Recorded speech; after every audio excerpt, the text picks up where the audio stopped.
fonte da celeste vida.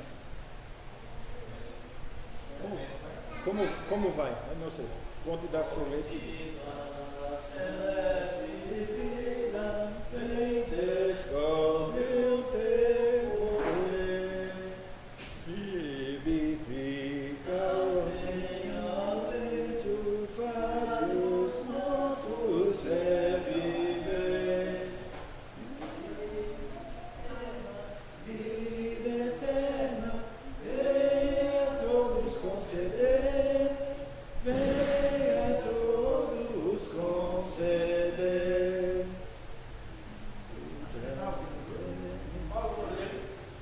72.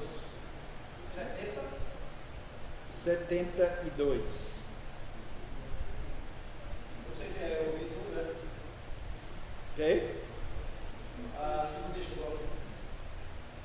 A leitura desta Bíblia dá-nos gozo no Senhor, vendo belo teu ensino, comunhão em santo amor.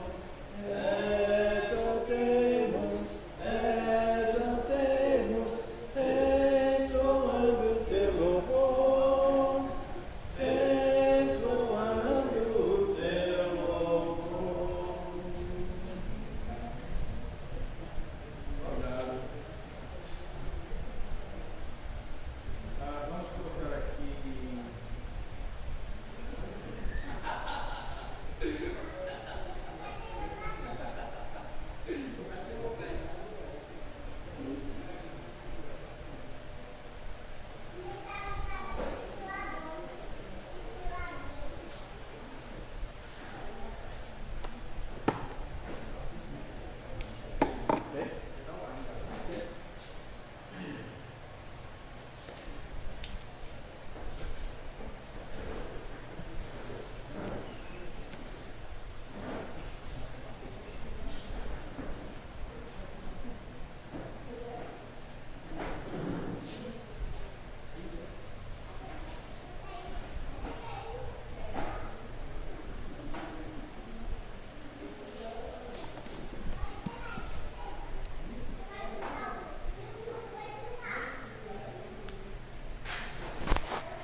Boa noite, irmãos.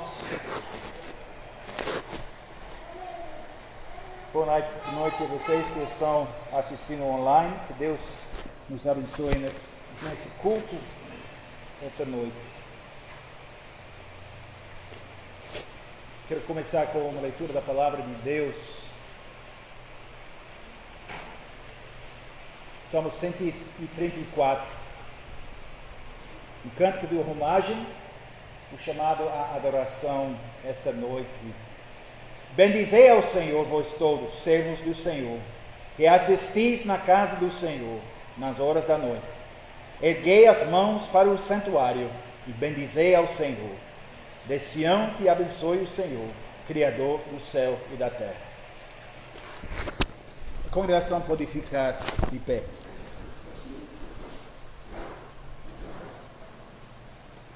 Amada congregação do nosso Senhor Jesus Cristo, onde está o nosso socorro? Nosso socorro está em nome do Senhor, Criador dos céus e da terra. Amém. Graças a vós e paz da parte de Deus, nosso Pai, e do Senhor Jesus Cristo. Amém. Vamos cantar agora, louvores a nosso Deus. E em resposta à saudação do nosso Deus, vamos cantar Salmo 72. Salmo 72, página 31 do Inário. Os primeiros 3 estrofes. 1, 2 e 3. Concede, ó Deus, os teus juízos ao teu ungido Rei, para que nele teus aflitos encontrem justa lei, que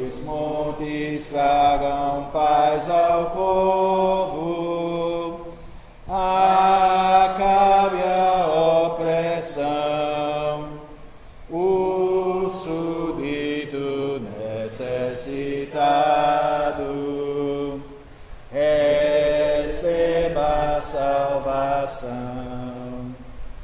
O reino dele permaneça enquanto o sol brilha. O povo seu lhe obedeça até a luz cessar. O rei seja igual à chuva que tanta bênção traz em seu país, tanta justiça e abundante paz. Seja a terra seu domínio e venha se curvar o mais distante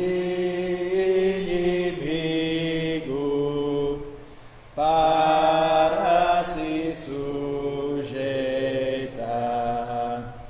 Os reis de Tarsis e das ilhas de Saba e Seba cheguem trazendo as riquezas que devem tributar. Podem sentar. Vamos orar, vamos pedir a Deus a bênção sobre o nosso culto e sobre a igreja. Oremos. Senhor nosso Deus, Pai bondoso, santo, justo, nosso Pai misericordioso e gracioso, estamos aqui juntos pela segunda vez hoje, nesse teu dia. E não estamos aqui com toda a congregação, mas estamos aqui em parte com pessoas online. Mas nós sabemos que não é a mesma coisa. Senhor, a primeira coisa que queremos fazer é pedir a Ti a volta à vida normal, a volta dos cultos normais, a bênção de nos reunir juntos. Nós sabemos que essas coisas estão ultimamente nas Tuas mãos. Sabemos que a Tua vontade será feita. E nós rogamos, Senhor, a Tua presença e a Tua operação no meio da resposta à pandemia. Nós pedimos a Tua bênção sobre nós, sobre a igreja, em todos os lugares onde a igreja está sofrendo por causa da falta de comunhão. E, Senhor, também nós rogamos a Tua presença, a Tua operação entre os oficiais do governo. Senhor, ajuda eles a ver que eles não são Deus. Eles não são aqueles que dão direitos e podem remover direitos. Mas os direitos vêm de Ti. Senhor, nos ajuda a mostrar respeito às autoridades, mas ajuda as autoridades a mostrar respeito a Ti, ao Senhor. O Senhor nos ajuda a viver nesse tempo, glorificando o Teu nome, nos esforçando para manter a comunhão, fazendo tudo possível para fazer isso, porque é algo tão essencial em nossa vida. O Senhor abençoa a igreja aqui no Brasil, as igrejas reformadas do Brasil, nossas igrejas irmãs em outros países, Canadá e outros lugares também. E, Senhor, ajuda todos nós.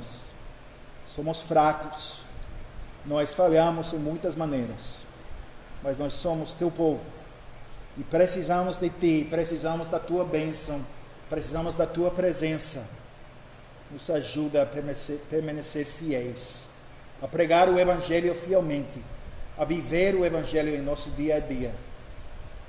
Senhor, nos ajuda a ouvir a Tua palavra, aplicar a Tua palavra e viver conforme a Tua palavra. Abençoa a leitura da palavra e a pregação. Abençoa o pregador.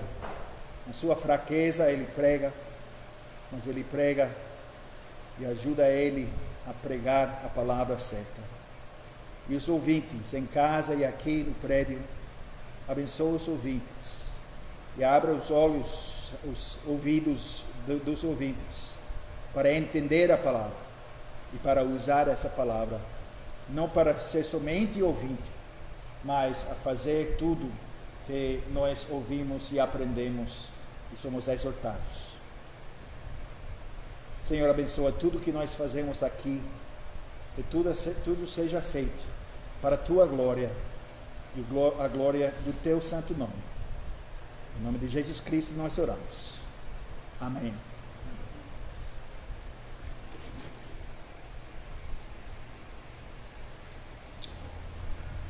Nesse culto nós vamos continuar a série de sermões sobre o Sermão do Monte. E em conexão com o texto, vamos ler da carta de Paulo aos Efésios. Efésios capítulo 5. Efésios capítulo 5, começando em versículo 1, lendo até versículo 21.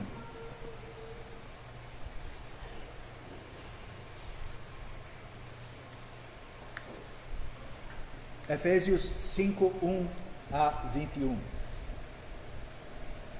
E assim diz a palavra de Deus: sede, pois, imitadores de Deus como filhos amados, e andai em amor, como também Cristo nos amou e se entregou a si mesmo por nós, como oferta e sacrifício a Deus, em aroma suave.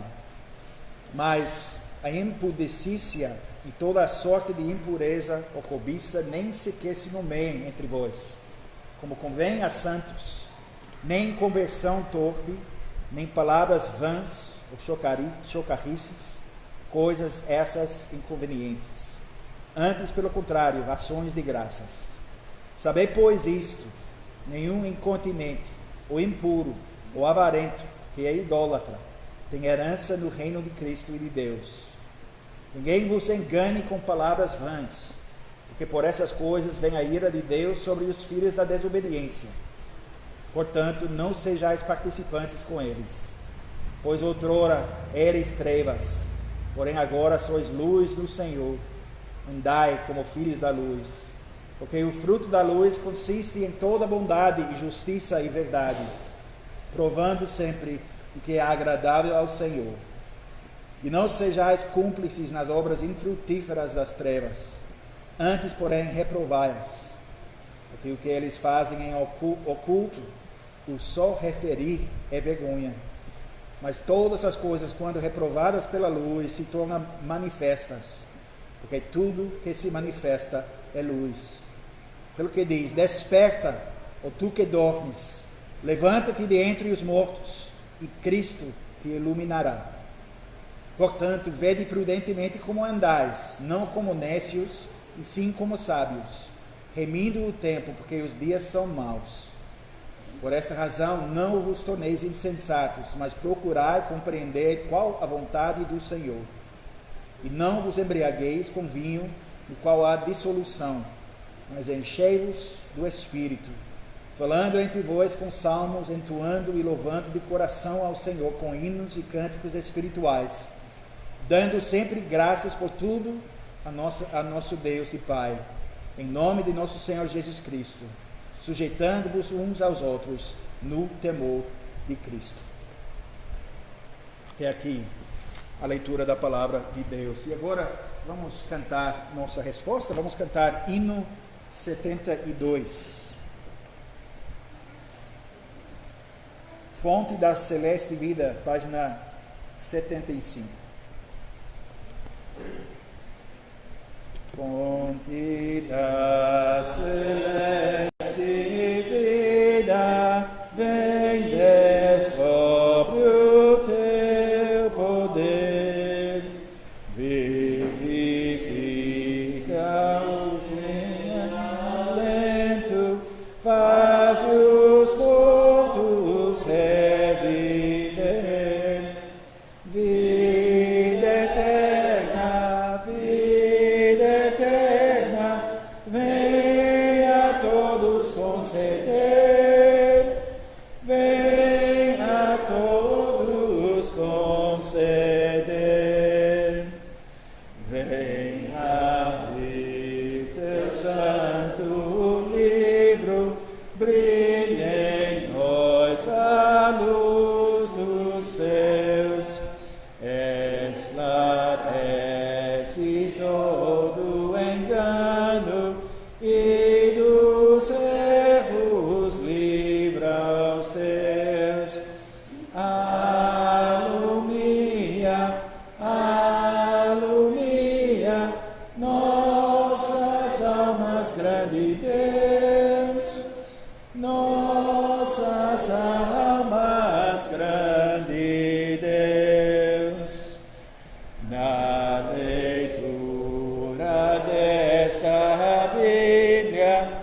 exultemos,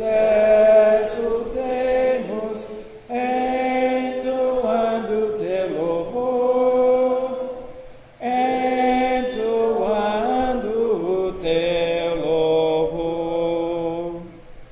Pelo estudo da palavra, aprendemos de Jesus. Oh, concede os belos frutos que tua instrução produz. E gozemos, alegria, vida e luz. Alegria, vida e luz.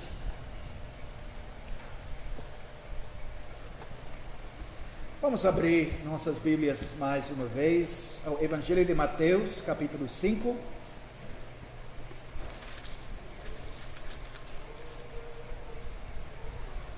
E vamos ler versículos 13 a 16.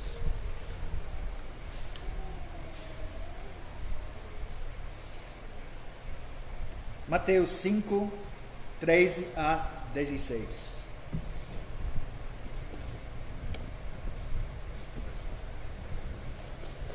E assim diz a palavra de Deus, Mateus 5, versículo 13: Vós sois o sal da terra. Ora, se o sal vier a ser insípido, como lhe restaurar o sabor? Para nada mais presta senão para, lançado fora, ser pisado pelos homens. Vós sois a luz do mundo. Não se pode esconder a cidade edificada sobre um monte, nem se acende uma candeia para colocá-lo debaixo do alqueire, mas no velador, e alumia a todos os que se encontram na casa. Assim brilhe também a vossa luz diante dos homens, para que vejam as vossas boas obras e glorifiquem a vosso Pai que está nos céus. Que Deus abençoe a leitura da palavra e também a pregação da palavra esta noite.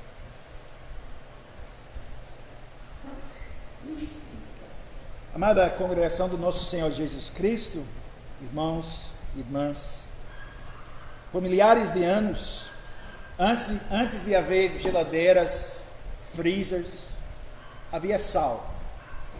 Sem sal você não seria capaz de armazenar muitos tempos de alimentos por mais que um período breve de tempo.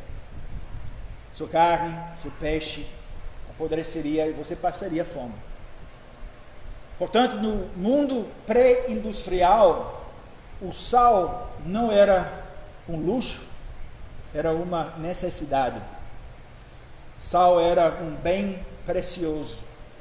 Você tinha que ter sal se quisesse viver.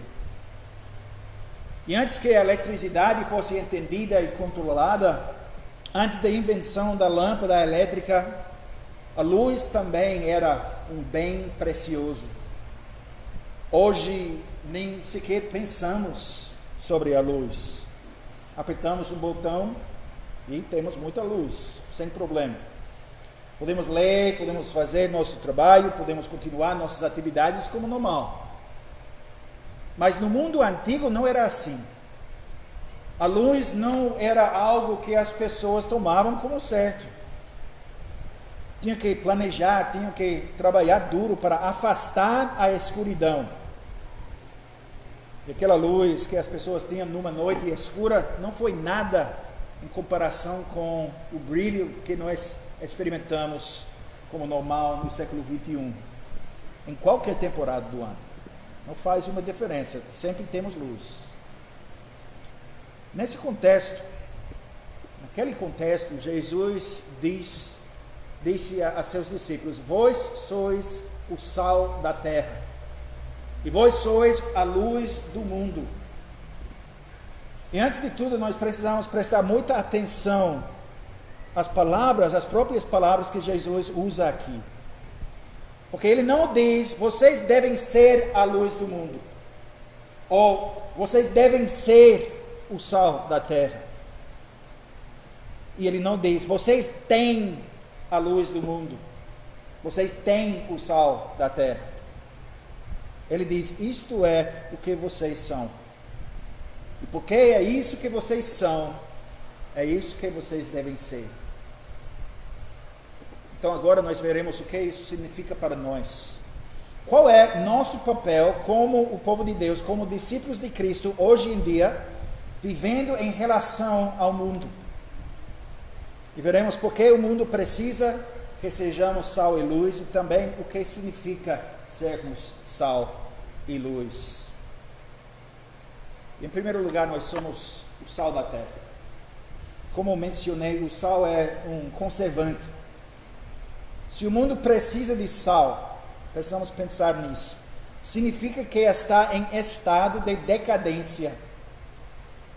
Precisa de algo, o mundo precisa de algo para impedir que apodreça completamente. Isso significa que somos o conservante desse mundo. O agente antidecadência que impede o mundo de se tornar uma bagunça completamente podre. Pense na época antes do dilúvio. Há milhares de anos, o Senhor olhou para o mundo e ele viu que a maldade do homem se havia multiplicado na terra e que era continuamente mal todo o desígnio do seu coração. Então se arrependeu o Senhor de ter feito o homem na terra e isso lhe pesou no coração. Nós lemos em Gênesis capítulo 6. E ali nós vemos a tendência natural do ser humano caído. A humanidade existe no estado de entropia, para usar o termo científico, entropia, que é a tendência natural à decadência e decomposição. E antes do dilúvio, naquela época, as coisas haviam piorado tanto quanto podiam. Havia um homem só, justo, na terra, Noé. E Noé era arauto da justiça de Deus, mas ninguém o ouvia e a sua mensagem. E assim, o mundo apodreceu. As coisas foram de mal a pior, pior ainda, sem nada ou ninguém para impedir esse regresso. O mal tomou conta. A intenção dos pensamentos do homem era apenas má continuamente. É horrível. O mundo era um lugar podre e reparada através de medidas drásticas. Mas felizmente o Senhor resgatou o crente Noé e sua família para que pudessem começar de novo. Mas após o dilúvio, o coração do ser humano não mudou. Essa tendência permaneceu a mesma. Mais uma vez, o Senhor teve que tomar medidas drásticas para impedir que o homem se unisse em oposição a ele. Na Torre de Babel, ele confundiu as línguas das pessoas e as espalhou, para que não mais formassem aquela frente unida contra Deus, construindo sua torre aos céus. E desde aquela época vemos o mesmo ciclo se repetindo repetidas vezes. O pecado infecta, o pecado se espalha, o pecado traz consigo podridão. Quando esse pecado se enraiza, a decadência se segue. E quando não há sal para interromper esse processo de deterioração, fica cada vez pior, até não sobrar nada além de uma bagunça fedorenta e suja. Por que isso aconteceu antes do dilúvio? O que causou essa aceleração da deterioração e apodrecimento? O que aconteceu? E a culpa disso recai diretamente sobre os filhos de Deus, sobre a igreja, podemos dizer.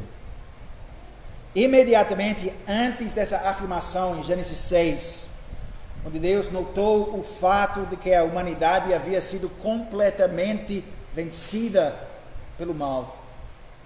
Nós lemos em Gênesis 6, os primeiros versículos, como se foram multiplicando os homens na terra. E lhes nasceram filhas.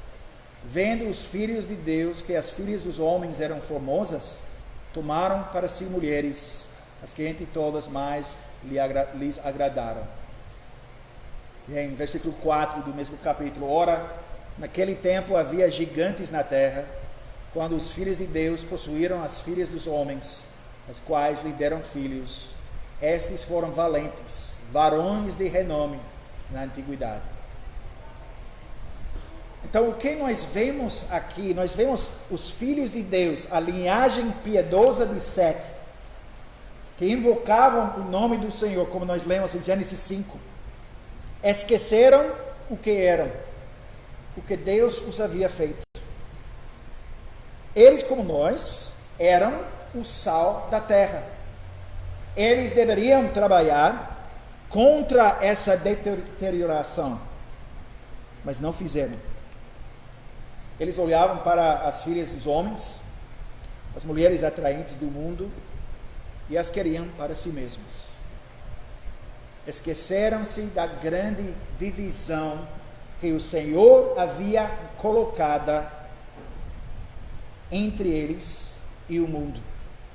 E eles atravessaram aquela linha.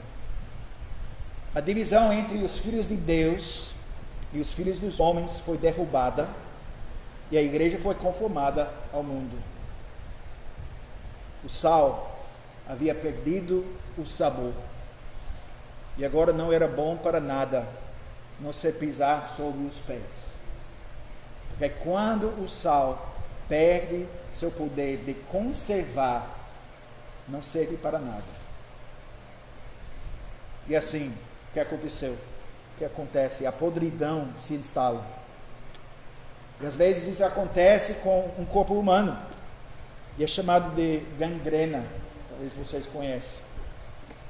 Quando a gangrena começa, o único remédio que vai impedir que a podridão se espalhe por toda a pessoa é a amputação. É bem sério. Foi isso que Deus teve que fazer. Por quê? Porque o sal da terra havia perdido sua salinidade.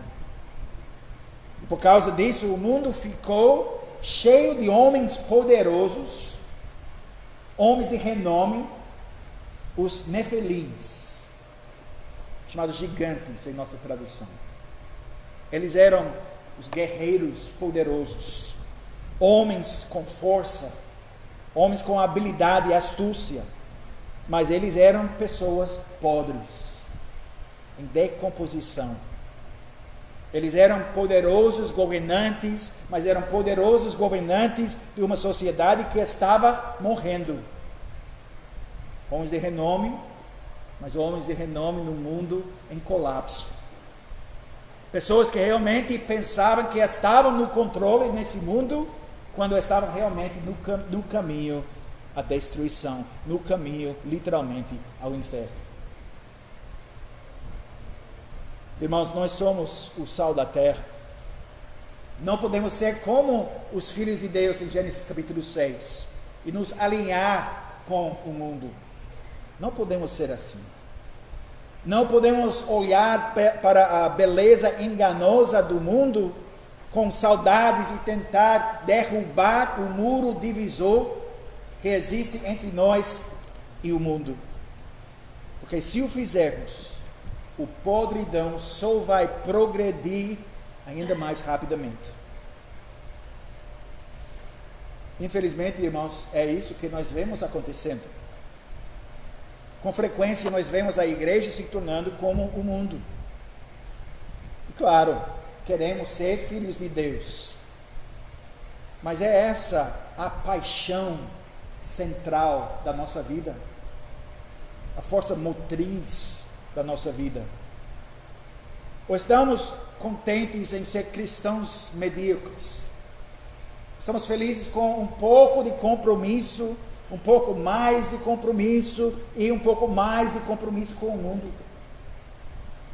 Quando o compromisso começa entre a igreja e o mundo, o resultado só pode ser cada vez pior. Até que o sal do mundo, da terra, perca completamente o sabor. O pecado se enraiza e a podridão. E a advertência do Senhor Jesus aqui é séria. Porque se perdermos a nossa salinidade, para assim dizer, se desistirmos do que fomos feitos por Cristo, se não permanecermos firmes em nosso papel, nossa vocação como os conservantes do mundo, o mundo não apenas vai apodrecer completamente, mas também nós nos tornaremos inúteis. E quando algo é inútil, o que Jesus está dizendo é jogado fora.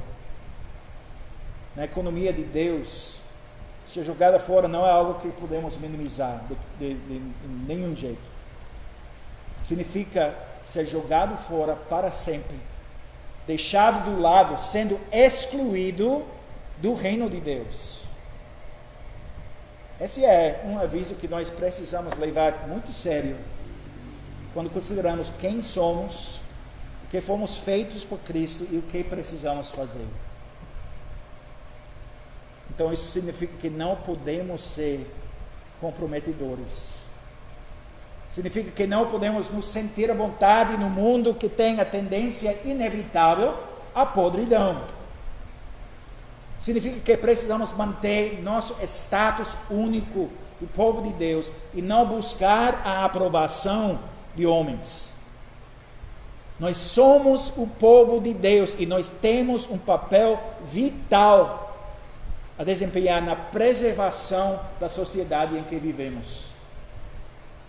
Negligenciamos esse papel por nossa conta e risco.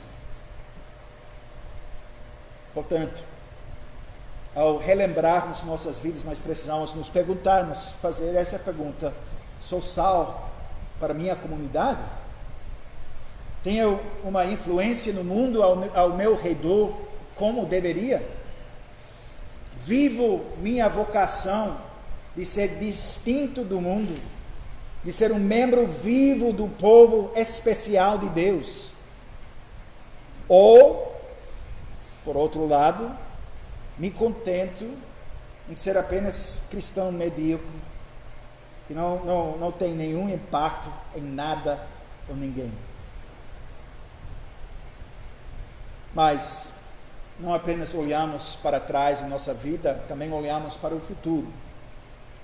E se percebermos que caímos nessa área, que falhamos nessa área, se percebermos que existem áreas em que realmente precisamos melhorar, se vemos como deveríamos, que há mais que podemos fazer, mais que podemos ser, como nós vamos fazer isso? Pergunte a si mesmo: o que farei para viver a posição em que Jesus Cristo me colocou? O que eu vou fazer para ser o sal do meu bairro, o sal da minha cidade, o sal do meu estado, o sal do meu país? Fala com seus irmãos na igreja. Incentive uns aos outros. Não somos graus individuais de sal que existem por conta própria. Somos parte de um grande saleiro e precisamos ser sal juntos. Mas como podemos ser tão salgados quanto possível no futuro? Como nós podemos fazer isso? Nós somos o sal do mundo. Isso não é um orgulho que fazemos sobre nós mesmos. É isso que nosso Senhor Jesus Cristo nos chama, o sal da terra. Nunca devemos esquecer Porque quando esquecemos, as consequências são desastrosas. Mas não somos apenas o sal da terra, também somos a luz do mundo. Isso significa que somos como Cristo.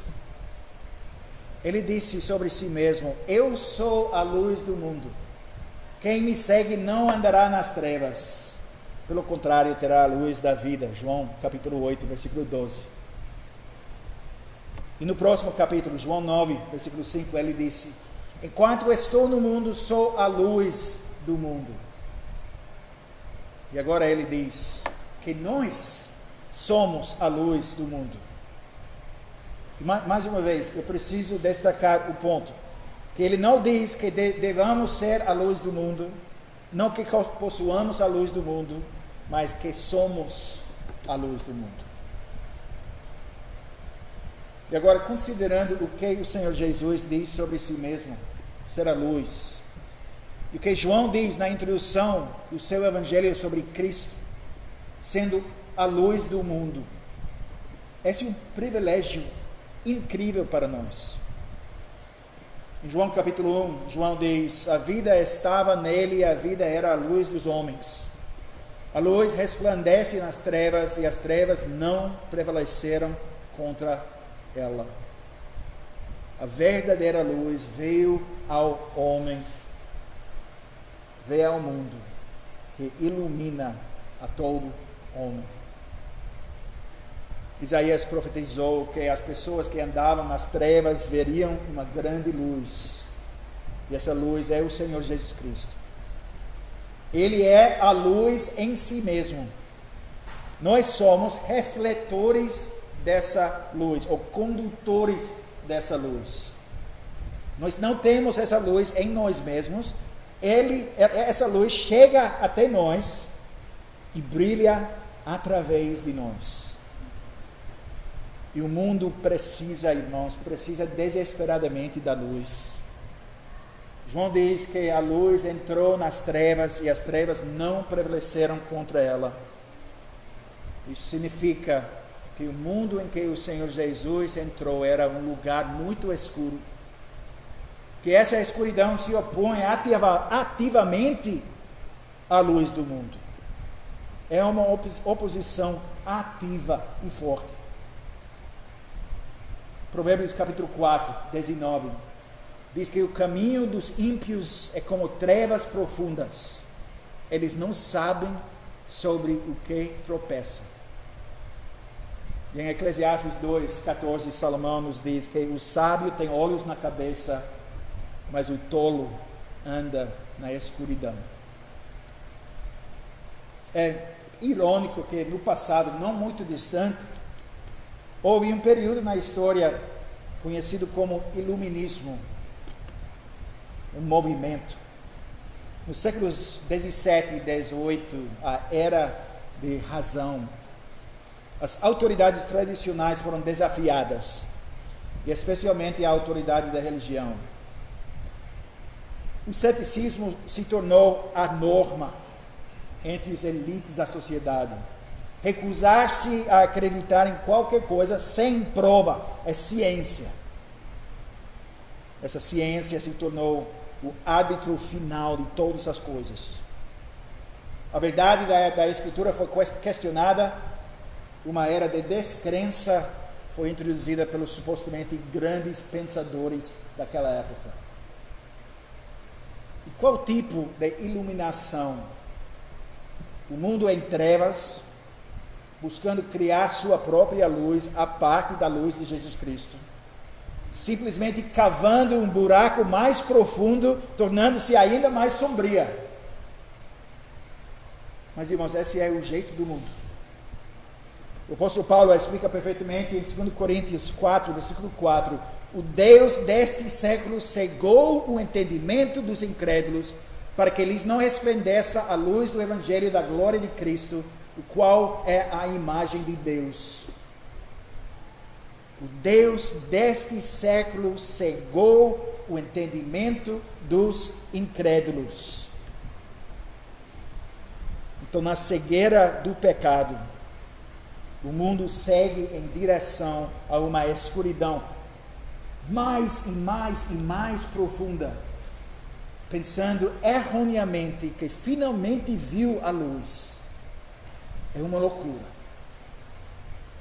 Mas como nós lemos em nossa leitura em Efésios 5, uma vez éramos trevas, mas agora nós somos luz no Senhor. E assim, nós precisamos andar como filhos da luz, pois o fruto da luz é encontrado em tudo que é bom, tudo que é justo, tudo que é verdadeiro, provando sempre o que é agradável ao Senhor. E assim, falando negativamente, não devemos participar nas obras infrutíferas das trevas. Há coisas que devemos evitar, atividades que devemos rejeitar. Mas positivamente, o que precisamos fazer é expor essas obras infrutíferas. É o que somos, nós somos a luz. Isso significa, como Paulo diz em Filipenses 2,15, devemos ser irrepreensíveis e sinceros, filhos de Deus, inculpáveis no meio de uma geração pervertida e corrupta, na qual resplandecemos como luzeiros no mundo. Então, irmãos, primeiro de tudo, nós precisamos entender, e precisamos ser lembrados que estamos secados pela escuridão.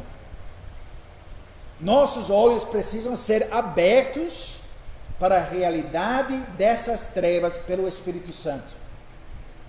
Porque além da sua obra em nosso coração, amaríamos as trevas e seríamos cegos.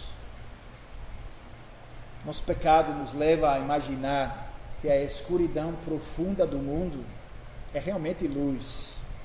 É a loucura do pecado.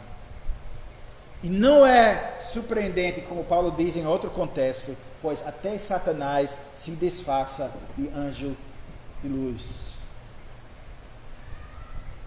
E portanto, nós temos este chamado mais uma vez para viver nossa vocação como a luz do mundo. Nós somos essa cidade na montanha. Nesse mundo sombrio, as luzes daquela cidade devem ser visíveis a quilômetros e quilômetros de distância.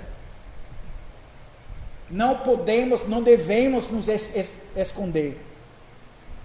Ninguém é tão tolo, Jesus diz, a ponto de acender uma lâmpada e depois esconder essa lâmpada debaixo de uma cesta. Não. Você vai colocar essa luz num suporte para que possa iluminar toda a casa. E exatamente dessa maneira precisamos deixar nossa luz brilhar diante dos outros, para que essas outras pessoas vejam, não nós, não olhem para nós, que homem bom, que mulher boa, não, mas nossas boas obras e glorifiquem, não nós, mas nosso Pai Celestial. Meus irmãos, o que o Senhor Jesus está dizendo aqui em termos inequívocos, que as pessoas que o seguem fielmente não podem ser escondidas. E mais uma vez, a palavra de Deus penetra na divisão de alma e do espírito, juntas e medulas, discernindo os pensamentos e intenções do nosso coração. Hebreus 4, versículo 13, não há criatura que não seja manifesta na sua presença. Pelo contrário, todas as coisas estão descobertas e patentes aos olhos daquele a quem temos de prestar contas. E quando essa espada penetra, deve ser doloroso para funcionar. Deixe essa palavra penetrar em você. Você é a luz do mundo. Você está em exibição para o mundo ver. Você é uma cidade situada numa montanha. Você pode ser visto.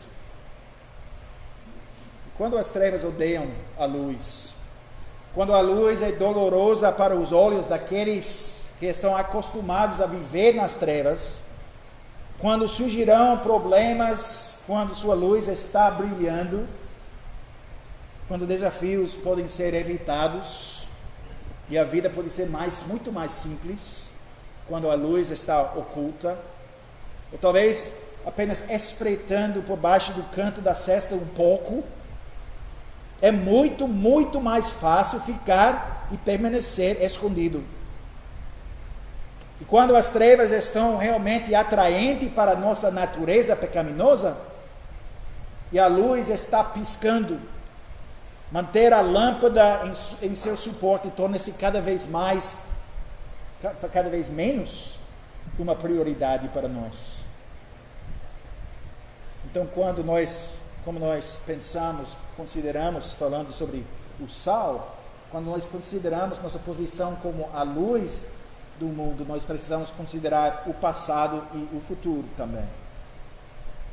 Então, vivemos como uma cidade situada no monte, como deveríamos estar. Somos uma lâmpada colocada num suporte, iluminando toda a casa. Ou realmente fizemos a coisa ilógica e tola e acendemos a lâmpada, passando a escondê-la debaixo de uma cesta, que não faz nenhum sentido. Nós precisamos reconhecer e confessar nossas deficiências e nossas falhas nessa área. Se você achar que não tiver sido a luz que deveria ser, existe um caminho para seguir. Nós precisamos primeiramente confessar nosso pecado diante de Deus. Precisamos reconhecer para nós mesmos e para Ele que não temos sido a luz que devemos ser. Precisamos entender por que não fomos a luz que deveríamos ser. Talvez é porque temos medo de homens. Porque nos tornamos conformes ao mundo, que não estamos sendo transformados pela palavra de Deus como deveríamos. Ou buscamos a aprovação dos homens em vez da aprovação de Deus. Ou buscamos o conforto do mundo em vez do desconforto de tomar a nossa cruz, essa cruz que devemos carregar todo dia. Então precisamos buscar o Senhor em oração. Precisamos pedir que Ele nos dê o que Ele exige de nós. Porque só podemos cumprir as exigências se Ele prover, se Ele fornecer. Então nós precisamos fazer orações difíceis. Orações para que Deus não nos dê o conforto e a facilidade que desejamos. Porque ficar no monte nos transformará num objeto de oposição. Não é um lugar confortável. Porque brilhar a luz nos lugares escuros não é algo popular entre as pessoas que realmente gostam da escuridão. E amaldiçoam a luz. Porque é muito mais fácil ficar escondido. Muito mais simples. Nós precisamos pedir a Deus que nos deixe desconfortáveis para nos livrar da letargia. Então precisamos seguir em frente e ser o que Deus nos criou para ser, em Cristo Jesus. Nós somos essa cidade situada no monte. Somos a luz do mundo. Somos o sal da terra. Então nós precisamos entender o quão importante o Senhor nos fez como sua igreja para a vida do mundo. E nós podemos pensar nisso em nossa situação atual. Podemos pensar nessa situação da pandemia, de Covid, desse pânico que estamos vendo ao nosso redor em todo canto. A reação do governo, a reação de outras pessoas, que realmente parece não ter nada a ver com a realidade da situação. Como nós, como a igreja, como nós estamos respondendo? Como nós estamos vivendo como o sal da terra? Como nós estamos vivendo como a luz do mundo? Nós temos aqui e agora uma situação que Deus está nos dando para mostrar a diferença entre nós e o mundo. E a minha pergunta é: estamos fazendo isso? Estamos vivendo como a luz do mundo nessa situação? Não é opcional para a igreja ser sal e luz. É nosso dever, é nossa responsabilidade. Enquanto olhamos para o futuro, precisamos trabalhar nessa área. Nós precisamos trabalhar juntos, precisamos colocar nosso esforço juntos e precisamos fazer esse trabalho. Precisamos nos apoiar uns aos outros, encorajar uns aos outros. Precisamos estar com fome da palavra de Deus. Precisamos ter fome e sede de justiça. Precisamos ter uma determinação obstinada de trazer glória a Deus. Mesmo que isso nos deixe desconfortável, mesmo que seja desafiador, mesmo que seja arriscado, mesmo que traga sofrimento. Porque, irmãos, é isso quem somos. Como cristãos fiéis, que não desejam nada além de crescer nessa fidelidade, faremos o que for necessário para brilhar, para deixar a luz de Cristo brilhar nesse mundo tão escuro, perdido completamente, andando nas trevas e indo para uma situação de podridão mais e mais pior. Vamos jogar fora aquela cesta, vamos colocar a lâmpada no suporte, vamos deixar nossa luz brilhar, para que o mundo glorifique nosso Pai Celestial. Amém. Oremos. Senhor nosso Deus, a primeira coisa que precisamos fazer é confessar nossos pecados e nossas falhas nessa área. Senhor, nem sempre nós agimos como o sal da terra, como a luz do mundo. Nós nos escondemos a luz debaixo do cesto. Nós deixamos o sal no saleiro e precisamos confessar nossas falhas. Senhor, nos perdoa. Nós temos medo muitas vezes, não queremos nos incomodar, nós queremos viver em paz com o mundo. Senhor, nos ajuda a não buscar paz com o mundo, mas buscar paz com nossos irmãos e buscar paz contigo. O Senhor nos ajuda a viver como o sal e a luz. Nessa situação em que nós nos encontramos, nos ajuda a fazer isso. Não nos esconder, porque é muito fácil, quando todo mundo está em casa, é muito fácil nos esconder. Mas nos ajuda, Senhor, a não nos esconder, mas a viver como essa luz, para que todo mundo possa ver como é que nosso Senhor, nosso Salvador, é a luz que veio ao mundo para derrotar as trevas de Satanás, de pecado, da morte, do medo, todas essas coisas. O Senhor nos ajuda. Nós buscamos nosso socorro somente em Teu nome. E em nome de Jesus Cristo nós oramos. Amém.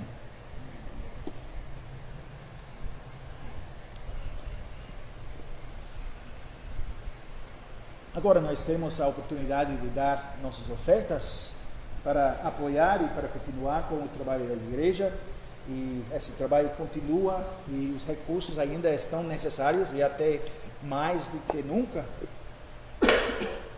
E para vocês que estão em casa, se lembram que precisam colocar o dinheiro ao lado para os diáconos, para não esquecer, porque é uma coisa que é muito fácil deixar ao lado e quando você não está na igreja. Mas que Deus nos abençoe em nossos esforços, usando os dons, as dádivas que Deus nos deu para a sua glória, e abençoa também o sacrifício de louvor que nós oferecemos hoje à noite.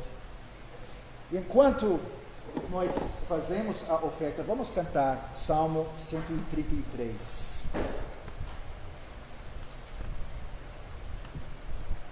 Página 44 no Inário.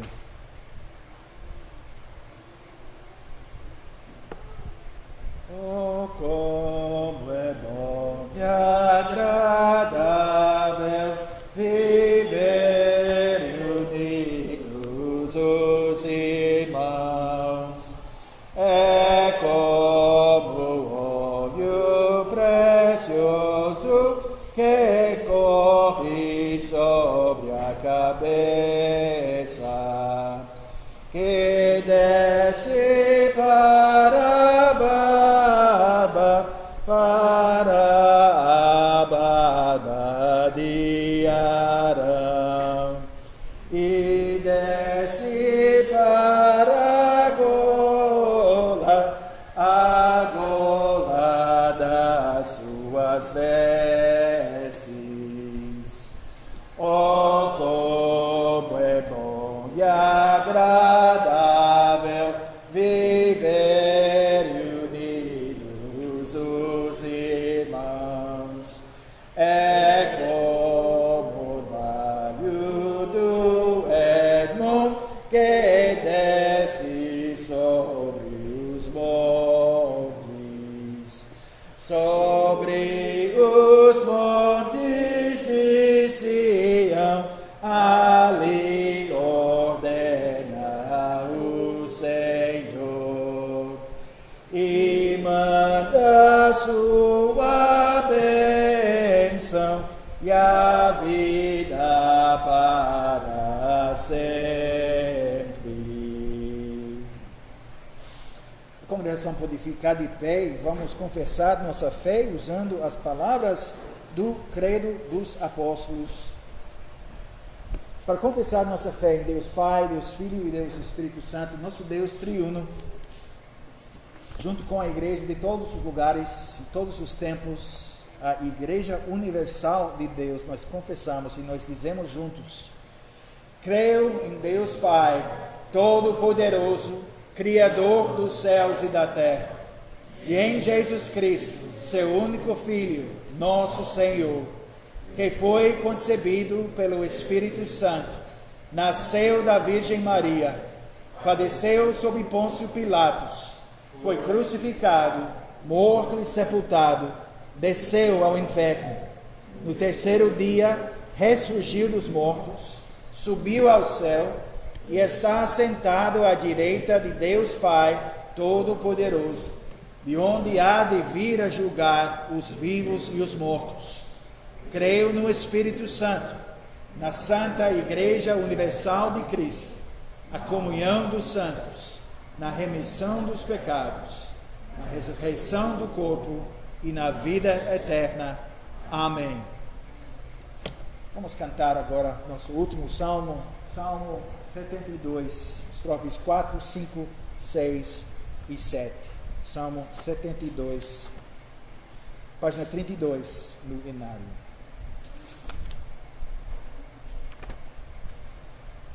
Socorro é do desvalido, escuta o seu clamor, de compaixão é comovido, lembrando a sua dor. Pro pobre mostra-se bondoso, que medo vem viver, seu sangue lhe é precioso e vai-los proteger. Vivas ao nosso Rei daremos, dele o Seba, e sempre em seu favor oremos. Bendito Rei será, dourados campos abundantes, ondula o cereal, sussurra o trigo e cobre os montes.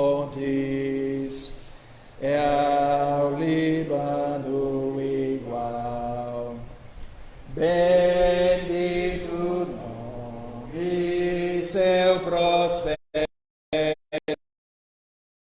enquanto o sol brilha.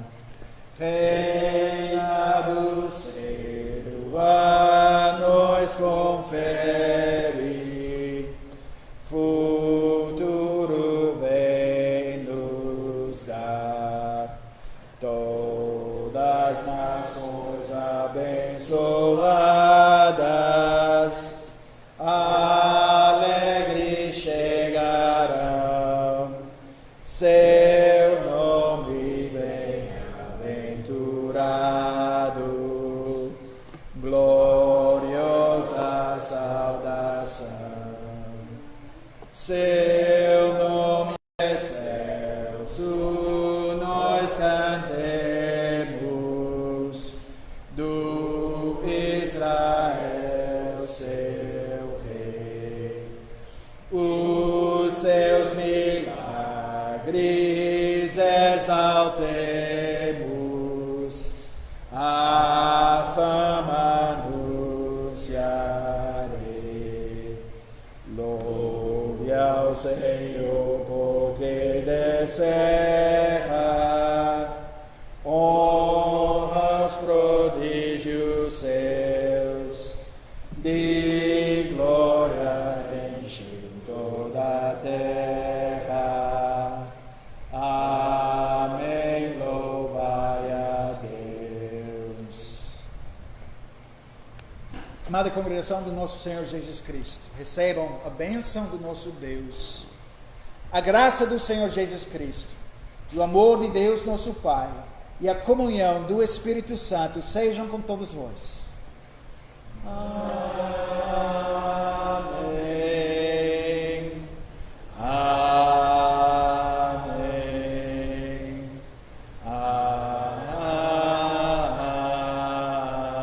Amém. Podem sentar.